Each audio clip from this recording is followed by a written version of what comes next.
Hello દર્શક મિત્રો, સ્વાગત છે તમારું અમારી યુટ્યુબ ચેનલમાં। તો આજે આપણે વાત કરવાના છીએ ગુજરાત સરકારના ડ્રાઇવિંગ લાયસન્સના નવા નિયમો 2024 વિશે। તો વિડીયોની શરૂઆત કરીએ પહેલાં દર્શક મિત્રો આપને હું જણાવી દઉં કે વિડીયોને લાઇક કરી દેજો, તેમજ તમે અમારી ચેનલમાં નવા હો તો અમારી યુટ્યુબ ચેનલને સબસ્ક્રાઇબ કરી લેજો અને બેલ આઇકનમાં ઓલ સેટ કરી દેજો, જેથી અમે નવા વિડીયો પોસ્ટ કરીએ તો આપણને નોટિફિકેશન મળતી રહે। તો ચલો દર્શક મિત્રો વિડીયોની શરૂઆત કરીએ। રાજ્ય સરકાર તરફથી હવે લર્નિંગ લાયસન્સ સરળતાથી મળી રહે તે માટે મોટો નિર્ણય લેવાયો છે। દર્શક મિત્રો, રાજ્યની આરટીઓ સિસ્ટમમાં મોટો સુધારો કરાયો છે। લર્નિંગ લાયસન્સના નિયમોમાં મોટો બદલાવ કરતા હવેથી લર્નિંગ લાયસન્સ મેળવવું સરળ થયું છે।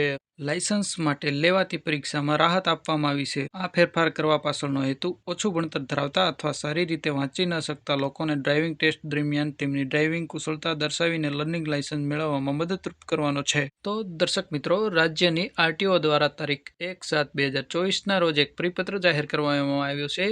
તો એ પરિપત્રમાં એવો છે દર્શક મિત્રો, અત્યાર સુધી પરીક્ષા માટે કુલ 15 પ્રશ્નોમાંથી તમારા 11 પ્રશ્નો સાચા પડવા જોઈએ તો તમે એક્ઝામમાં પાસ ગણાતા, નહીતર તમે એક્ઝામ ફેલ ગણાતા। તેના બદલે હવે નવો નિયમ રાજ્ય સરકાર તરફથી લેવામાં આવ્યો છે કે 15 પ્રશ્નોમાંથી તમારા 9 પ્રશ્નો સાચા પડે તો પણ તમે લર્નિંગ લાયસન્સ મળી જશે। તો આ એક રાજ્ય સરકાર અને આરટીઓ તરફથી નવો નિયમ હતો। તો દર્શક મિત્રો, કમેન્ટ કરીને અમને જણાવજો તમને આ વિડીયો કેવો લાગ્યો। ફરી નવા વિડીયોમાં મળશું, ત્યાં સુધી જય હિન્દ, જય ભારત।